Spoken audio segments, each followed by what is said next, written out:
Thank you very much, Janice, for this interesting and lively presentation. And while we're on the subject of media capacity and media literacy, our next presentation will be about Web 2.0, where users generate their own content and they can post their own content, which is very conducive to creativity.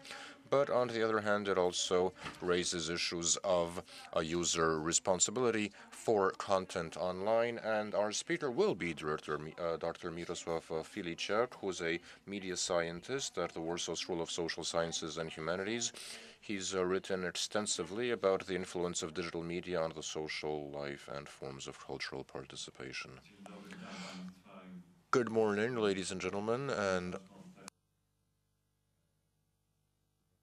and let me begin by saying that I'm a little humbled by what Ms. Richardson said before me. Recently, I had the opportunity to come across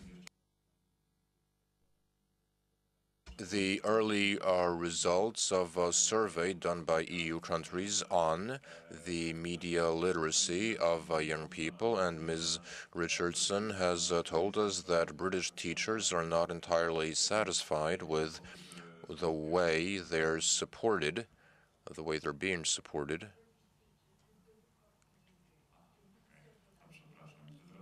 I'm sorry, I must have misunderstood that bit.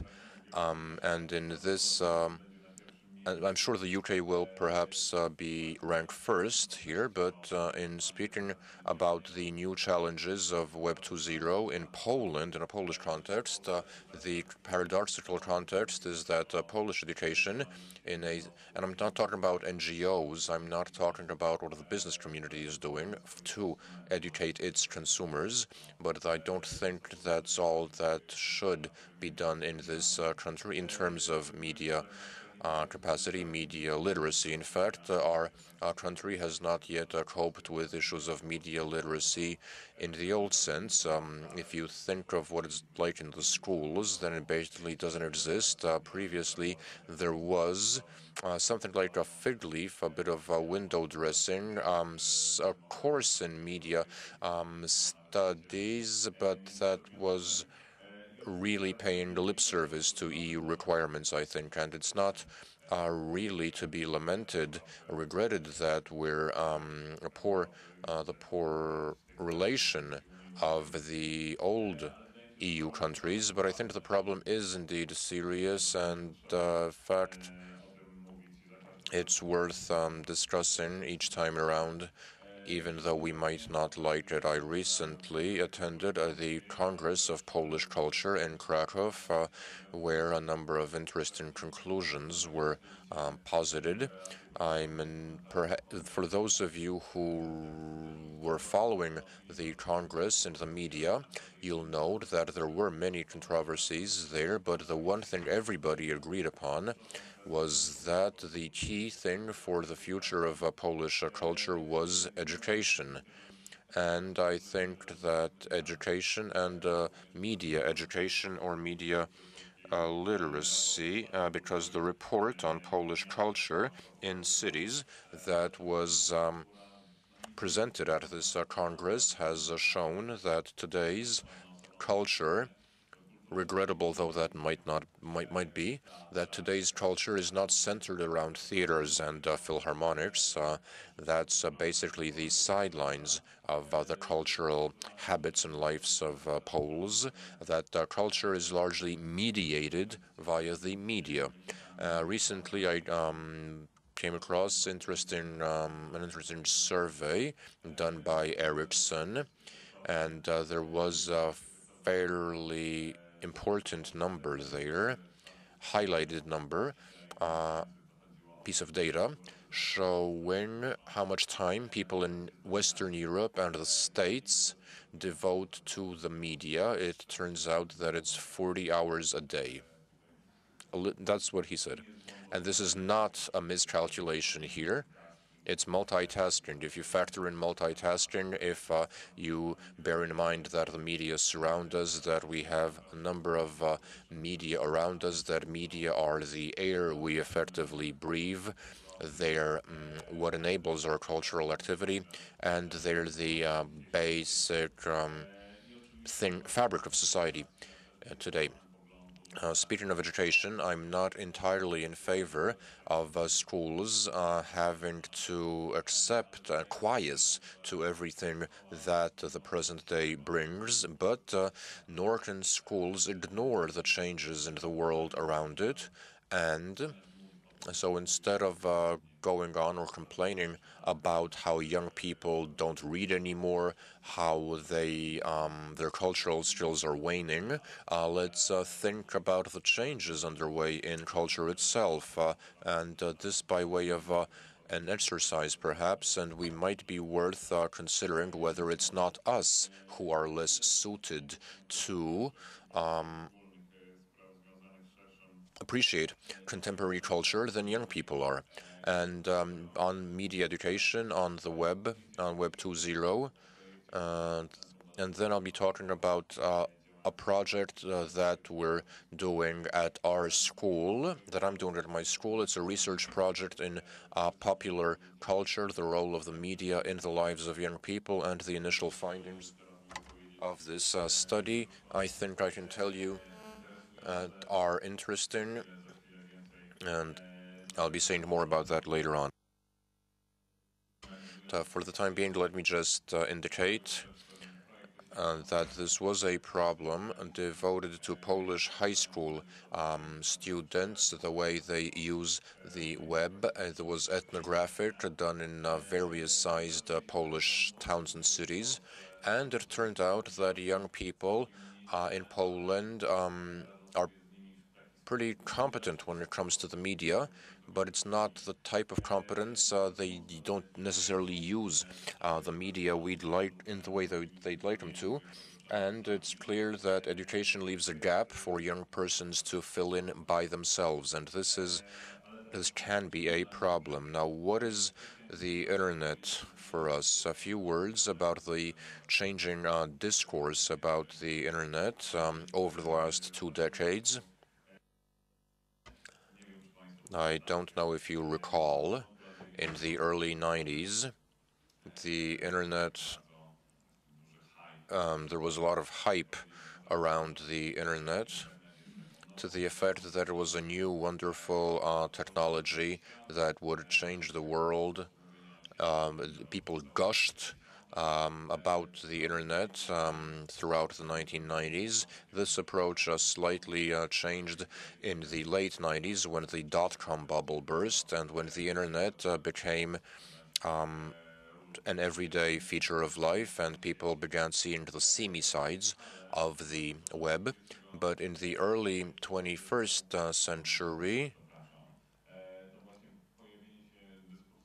we have Web 2.0, which revived, restored the promise of the web. And what was that early promise?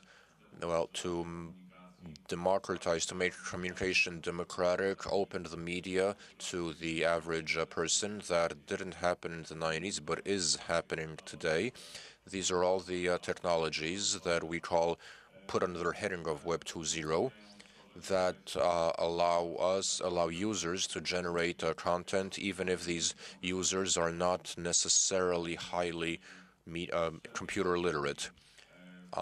All of these services, all these apps, where professional companies provide platforms while users generate content, or at least they're given the possibility to do so. Because whether we're dealing with YouTube or a blog, a lot of the content is not generated, is not user generated, it's commercial content perhaps, but a lot of it is made by users and original content, and this is something that we ought to be mindful of, that we ought to bear in mind. This is a cliche, but I think it's one of the beauties, that's the beauty of the internet, that it gives everyone a say.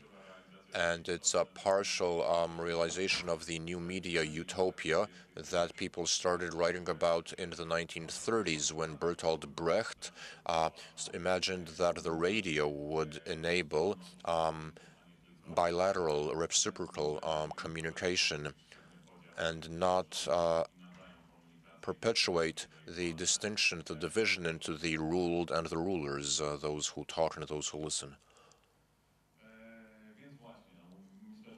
And now, moving on from Web 2.0, from the technology to Culture 2.0. Culture 2.0, a culture understood not as a realm of exclusion, not as a repository of certain values, a trove, a hallowed, something that requires special competence, a symbol of which would be the traditional cultural institutions. I will be getting back to that later on. In our Polish high schoolers, Polish students don't really have that high an opinion of theater and philharmonics, right? So instead of engaging them, they put them off. They say, you're not ready, you're not literate, you're not cultured, urbane enough, and if you do come to a theater, then keep your hands to yourselves, don't touch anything and behave. I'm talking about a culture that's shared, that's an important platform for social communication, a set of symbols that allows us to communicate. But this freedom of communication does, of course, entail new risks, new challenges, and whereas the traditional media literacy involves a critical reading of content, understanding the mechanisms, the agendas underpinning messages, skills that allow you to read advertising, read articles that teach you to be kind of healthy suspiciousness, a healthy wariness of what you read in the media instead of accepting everything as God's own truth. In Web 2.0 and Culture 2.0, there's another problem. It's the about creative competence. And it's not that everybody's meant to be an artist, everybody's meant to come up with brilliant stuff, because I think the creative process is in itself a value, never mind the outcome. But it's about the technical skills that allow you to produce this content at this time. Nowadays, this is not the main problem, but it's about grafting, about instilling a creative urge in the younger generation, the desire to share their visions with others. So there's this contradiction between the openness of Web 2.0, the possibility of creating messages, content, and the lack of control. I remember how at last year's Safer Internet conference, I got a brochure that ranked security in various web services. So the highest risk group included all web services that where users are left to themselves, like internet chat rooms and forums. This does involve a risk because we don't control them, this, message boards. But the problem we have is don't spill the baby with the bathwater. And we need to strike a balance between control and providing safety for the younger generation, and on the one hand, and on the other hand, the need not to cut them off from the world as it is today, and to refer to something that Sonia Livingstone, the British media scientist, were split between two paradigms. The web generation paradigm, on the one hand, that says digital natives, that says young people will manage, let's not bother them, let's not disturb them, let's leave them to themselves, they'll sort it out, they'll manage on their own without our interference, and the Columbine paradigm. So this obsessive fear of the media, this belief that if we don't look after things, awful things will happen online, that it will be taken over by evil, generally. And these are two extremes that between which we have to find some middle ground. And I'd like to refer to a idea that sociologists like Anthony Giddens and Ulrich Beck are promoting, namely risk management. We are talking in a risky society, Ever since the Industrial Revolution, we take more risks, so life is becoming more dangerous. But we are also setting up new institutions that would allow us to cope with this risk, to deal with this risk. We can't cut off our power supply just because we're afraid of somebody getting shocked. And our power supply today is, I would think, the internet. Or the power supply in culture today would be the internet. So we must figure out a way of having power in the mains without anybody getting electrocuted. Now, a few words about the research, the report of which will be available online on our website in late December, early January. And I have to plug this. Our chief sponsor here is the Ministry of Culture and National Heritage. It was an ethnographical project, a research project, where we had ethnographers spend a fortnight with 6 groups of Polish high school students talking about everything, trying to live alongside them, join in, although that was not entirely possible, and using various ethnographical tools to see how the younger generation of Poles uses the media. While this might not be entirely groundbreaking in terms of the conclusions, it has already been contained or in quantitative research. The main thing is a new understanding of digital exclusion, which is something that's often invoked when speaking about the internet and education. This digital exclusion needs to be understood in a manner different than it was several years ago. Having a computer is not a big deal.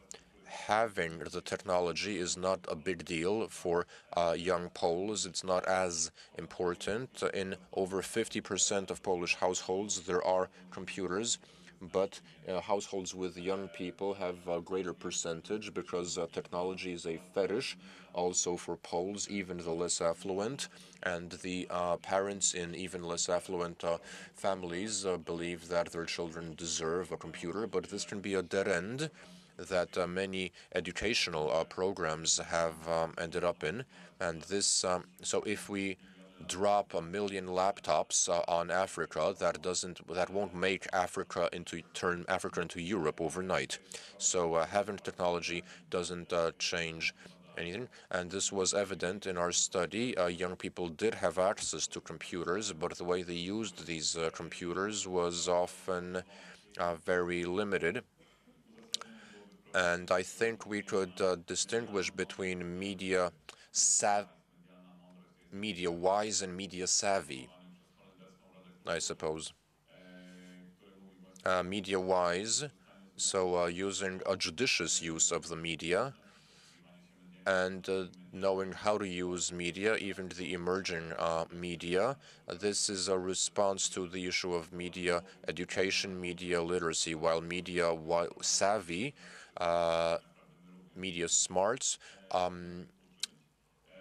indicate that it's something we also should acquire. We should also acquire, and again, media-wise. So, yeah, and then there's media skill, media savvy. You know where to click. You know how to get simple things done, but it has nothing to do with wisdom. But that's not the fault of these young people. It's the fault of Polish schools that often fail or set tasks for these young people where the only rational use of the internet is to use cribsheet.pl.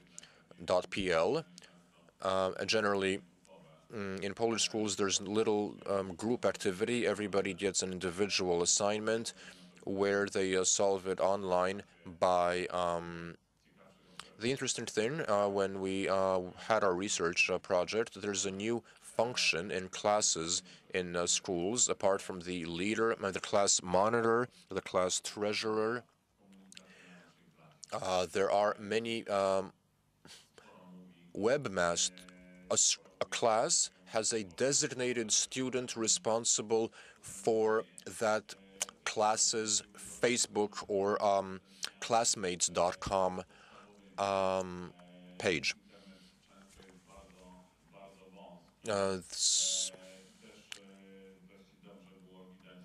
And it was also apparent in our research project that despite the lack of systemic approaches to media literacy in those areas in those cities where there was a good cultural center or the IT teacher was good, the use of the media, the students used the media, used the internet in a better, perhaps even more ambitious way, although I don't want to make value judgments. And this also proves, and we hope, that the Ministry of National Education will change the direction in which its media literacy curriculum or projects are going, and that they will make it an integral part of education in this country. Why is all this important? Well, media scientists say that we're in a media in transition phase. The media in transition,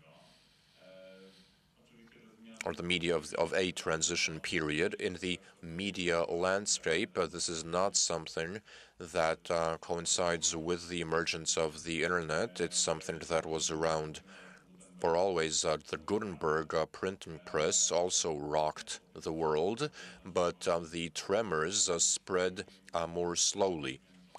Today's world, the change is rapid, and there are numerous examples I could quote. Take YouTube, which for most young people, the basic interface. YouTube is for most young people the basic interface to all audiovisual content. Did not exist 5 years ago. 5 years ago, there was no YouTube. Now, when I'm talking to my students, I have people who say who've never paid for a piece of music in their lives. It's shocking. And of course, we could, I suppose, but perhaps this might not talk about copyright, although this might not be the most appropriate forum. Who's right, who's wrong, copyleft, and so on. But that's, like I said, a different subject. Again, over the last decade, say 10 years ago, Napster was launched, and it started it all. So the way young people use the media has changed entirely since then, and that every year of omission, every year we fail to acknowledge the existence of this problem, will be another year lost, another year when things change, and perhaps these losses might be irrevocable. We see that young people are disappointed, are unhappy, feel disappointed if we don't provide them with the knowledge. They'll seek out that knowledge themselves, but that knowledge might turn out to be something we're not too happy with. Now, why is all this important on a broader level? As I said, the media are now the fundamental vehicle of culture. Culture is deeply connected with the social fabric. Henry Jenkins mentioned participatory culture, or Jenkins believes that a culture of participation, and hence the way young people learn to be active in their use of the media, the way they do remix, the culture of remix, the way they play with the media, and that will determine the type of citizens they grow up to become. We might like it or not, but it's the media and pop culture. It's the area where young people can be best encouraged to be active, and we shouldn't hinder that. In fact, we should do everything to facilitate the process. And now we have economics looking from a neoliberal standpoint. Well, the economic argument to increase spending on culture and education would be that innovation today is where the money is, and an innovative society is made up of persons who are active in culture because they come up with new ideas. And I hope that the young Polish people will continue to come up with new ideas, and media literacy will, I'm sure, be a step in the right direction and in our country. And I hope things will change for the better. Thank you.